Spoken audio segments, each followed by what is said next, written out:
दुनिया की largest cryptocurrency firm Binance Sam Bankman-fried के FTX के साथ एक अनडिस्क्लोज्ड अमाउंट के लिए राइवल क्रिप्टो एक्सचेंज खरीदने के लिए एक समझौते पर पहुंच गया है, जिससे कंपनी को लिक्विडिटी क्राइसिस से बचाया जा सके।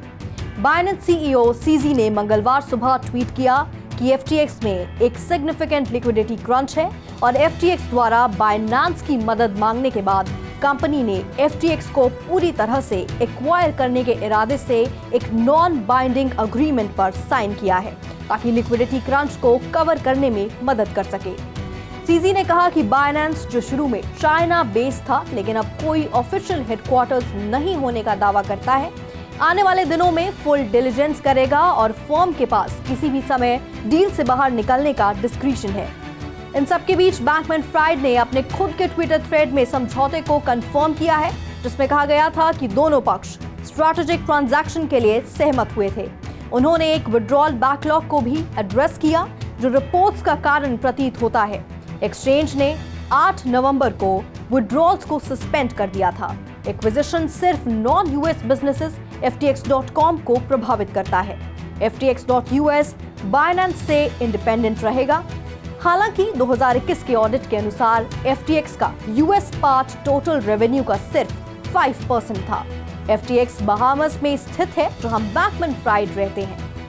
बाइनेंस और FTX डील की चिंताओं के बीच BTC ETH 10% टैंक हुए हैं।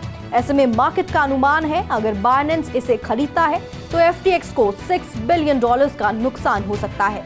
पिछले 24 घंटों में 4,19,714 ट्रेडर्स का लिक्विडेशन किया गया। टोटल लिक्विडेशन $920.78 मिलियन पर आ रहा है। 10 नवंबर को आगामी CPI रिपोर्टिंग इवेंट के साथ बिटकॉइन ने 24 घंटों में 12% की उतार चढ़ाव देखी, जो 2022 के रिकॉर्ड निचले स्तर पर पहुंच गया। पिछले 24 घंटों में 4,19,714 ट्रेडर्स का लिक्विडेशन किया गया, जिसका टोटल लिक्विडेशन $920.78 मिलियन पर आ गया है। इन सब के बीच क्रिप्टोकरेंसी का IC15 इंडेक्स 12% नीचे आ गया है। क्रिप्टोकरेंसी एक्सचेंज बाइनेंस और FTX के आसपास की सभी स्पेकुलेशन के बाद बाइनेंस के CEO CZ ने पुष्टि की कि उनकी कंपनी अपने कॉम्पिटिटर FTX को एक्वायर करना चाहती है। CZ के अनुसार FTX के ऑफिशियल्स ने उन्हें सीवियर लिक्विडिटी क्राइसिस और इमीडिएट असिस्टेंस की आवश्यकता के बारे में इन्फॉर्म किया है। FTX के CEO सैम बैंकमैन-फ्राइड ने पुष्टि की कि CZ की घोषणा के तुरंत बाद डील होगी। उन्होंने आगे कहा कि FTX ऑफिसेज में टीम्स विड्रॉल बैकलॉग को क्लियर करने के लिए काम कर रही थी, जो फाइनली लिक्विडिटी इश्यूज को रिजॉल्व करेगी। इसके अलावा सभी एसेट्स को 1:1 कवर किया जाएगा। उन्होंने कहा कि ये उन प्राइमरी रीजंस में से एक था जिसने उन्होंने बाइनेंस की सहायता मांगी।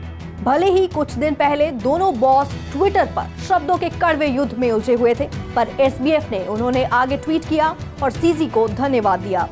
CZ ने ग्लोबल क्रिप्टो इकोसिस्टम के निर्माण और फ्रीयर इकोनॉमिक वर्ल्ड बनाने के एक अविश्वसनीय काम किया है और काम करना जारी रखेगा। FTX का एक्सचेंज टोकन FTT मंगलवार को फ्री फॉल में चला गया। भले ही कंपनी को बड़े राइवल बाइनेंस से लाइफलाइन मिली, जैसा कि crypto trading firm Alameda Research के फाइनेंशियल वोज पर आशंका बढ़ गई थी, जो कि कंटेजियन के रूप में दिखाई दे रही थी, जो व्यापक रूप से डिजिटल एसेट मार्केट में कीमतों को नीचे डाइव कर रहा है। अल्मेडा और FTX दोनों बिलियनियर सैम बैंकमैन-फ्राइड के अब तेजी से घटते क्रिप्टो साम्राज्य का हिस्सा है। इस तरह से FTT पिछले 24 घंटों में 80% से ज्यादा गिरकर $4 तक गिर गया है। सोलाना ब्लॉकचेन का नेटिव टोकन SOL $30 से गिरकर $21 हो गया है। इस बुलेटिन के कट ऑफ समय पर FTT ने $5.56 पर ट्रेड किया और SOL $23.5 पर देखा गया है। बिटस्टैम्प एक्सचेंज पर बिटकॉइन गिरकर $17,114 हो गया, जो कि 23 महीने का निचला स्तर है। BTC की कीमत कुछ हद तक $18,400 तक पहुंच गई, लेकिन उस दिन भी 12% नीचे थी। अल्मेडा रिसर्च की balance sheet highly illiquid FTT token से भरी हुई है और ये SOL टोकन का एक बड़ा होल्डर भी है। इन्वेस्टर्स को डर है कि FTX के जॉइंट बाइनेंस एक्सचेंज की खैरात अल्मेडा तक नहीं बढ़ सकती है, जो कि क्रिप्टो स्पेस में एक सिग्निफिकेंट मार्केट मेकर और लेंडर है, और ये कि अल्मेडा को मार्जिन कॉल का सामना करना पड़ सकता है और लिक्विडिटी बढ़ाने के लिए अपनी बैलेंस शीट से एसेट को बेचने के लिए मजबूर होना पड़ सकता है। अल्मेडा रिसर्च ने 1100 मिलियन BIT टोकन होल्डिंग का प्रूफ दिया कि उन्होंने 3 साल तक नहीं बेचने का वादा किया था। बिटडाओ के अनुसार 100 मिलियन BIT डॉलर को ओरिजिनल BIP4 स्वैप वॉलेट में ट्रांसफर कर दिया गया है। इथरस्कैन डेटा के अनुसार अल्मेडा ने 8 नवंबर को 5 ट्रांजैक्शन किए, जिनमें से सबसे महंगा FTX एक्सचेंज से आया और इसकी लागत 92 मिलियन BIT या अप्रोक्सीमेटली 36.3 मिलियन डॉलर थी। कॉइनबेस ने अब तक कुल 499,996 BIT के 2 और ट्रांजैक्शन संसाधित किए, जिसके बाद रिस्पेक्टिवली 6.5 मिलियन और 500,000 BIT के लिए अनडिस्क्लोज्ड वॉलेट से 2 छोटे विड्रॉल्स हुए। क्रिप्टो एक्सचेंज FTX ने सभी नॉन फिएट कस्टमर विड्रॉल्स को रोक दिया है। एक FTX सपोर्ट एम्प्लॉय ने मंगलवार दोपहर कंपनी के ऑफिशियल टेलीग्राम ग्रुप में कंफर्म किया। FTX सपोर्ट एम्प्लॉय ने लिखा, फिएट के अलावा कोई भी ट्रांसफर रुका हुआ है। पड़ाव एक्सचेंज की बिगड़ती स्थिति को उजागर करता है, जो पहले अभी भी विड्रॉल्स की प्रक्रिया कर रहा था। हालांकि धीमी गति से टेलीग्राम में कई FTX कस्टमर्स ने पोस्ट किया कि वे अपने फंड्स निकालने के लिए घंटों से इंतजार कर रहे थे। कुछ ही घंटे पहले FTX को फाउंडर सैम बैंकमैन-फ्राइड ने ट्वीट किया कि FTX crypto exchange rival Binance द्वारा एक्वायर किए जाने के लिए एक नॉन बाइंडिंग एग्रीमेंट पर पहुंच गया है। बैंकमैन-फ्राइड ने ट्वीट किया कि सभी एसेट को 1:1 में कवर किया जाएगा। इसके साथ ही उन्होंने कहा कि बाकी निपटाने में थोड़ा समय लग सकता है, इसके लिए फिलहाल हम क्षमा चाहते हैं। FTX के CEO Sam Bankman-fried Bloomberg billionaires index से गायब हो गए हैं, क्योंकि उनका एस्टिमेटेड पर्सनल वेल्थ एक ही दिन में लगभग 94% घटकर 991.5 मिलियन डॉलर्स हो गया है। उनकी कंपनी की कैश की कमी से पहले बैंकमैन-फ्राइड का एस्टिमेटेड मूल्य 15.2 बिलियन डॉलर्स था, लेकिन ब्लूमबर्ग के अनुसार 14.6 बिलियन डॉलर रातों रात वाइप आउट हो गया है। इथेरियम के को-फाउंडर विटालिक बुटेरिन ने ट्विटर पर बातचीत में शामिल होकर कहा कि सैम बैंकमैन की संपत्ति अभी भी उनके पास की तुलना में बहुत ज्यादा है। बाइनेंस के CEO चैंगपेंग झाओ ने मंगलवार को कहा कि उनका एक्सचेंज जल्द ही फुल ट्रांसपेरेंसी के हित में Merkel tree proof of reserve पेश करेगा। बैंक्स फ्रैक्शनल रिजर्व पर चलते हैं।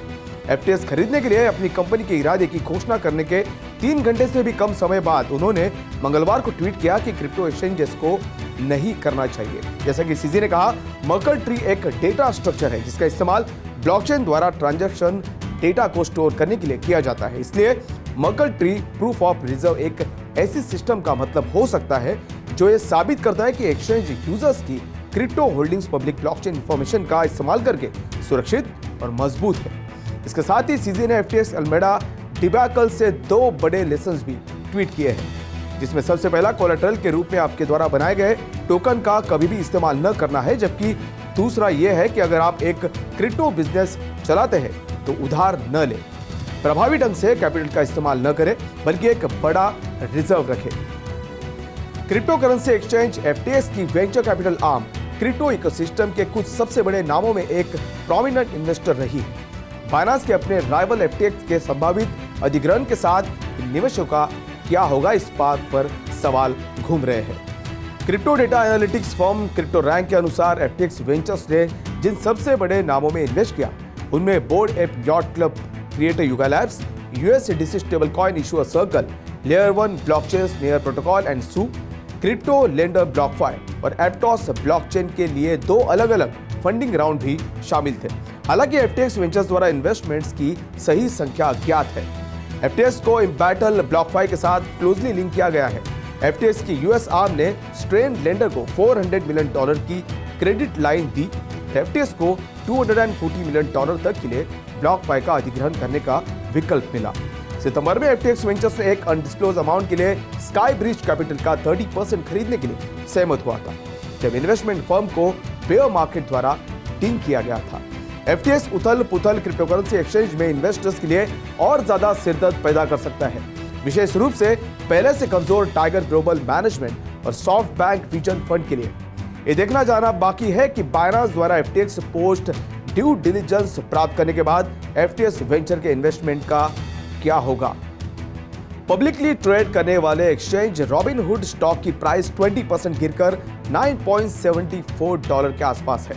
इस खबर पर कि बाइनेंस सैम बैंकमैन-फ्राइड के FTX को एक्वायर करेगा, जिसने मई में पॉपुलर ट्रेडिंग प्लेटफॉर्म में 7.6% की स्टेक ली थी। FTX बायआउट की खबर पता होने से पहले रॉबिनहुड ने डे ट्रेडिंग $11.72 पर ओपन हुआ। SEC फाइलिंग के अनुसार FTX ने रॉबिनहुड के 56 मिलियन से ज्यादा शेयर्स खरीदे, जिससे कुछ का मानना था कि बैंकमैन फ्राइड का इरादा रॉबिनहुड को एक साथ खरीदना था। ये दावा था जिसने उन्होंने इनकार कर दिया था। इसके बावजूद पोटेंशियल एक्विजिशन की खबर पर हुड की प्राइस 14% उछलकर $9.12 हो गई। तो आज के लिए बस इतना ही। वेब3 से जुड़ी ऐसी तमाम खबरों के लिए देखते रहिए 3.0 TV। मैं संदीप कसालकर फिलहाल आपसे विदा लेता हूं। नमस्कार।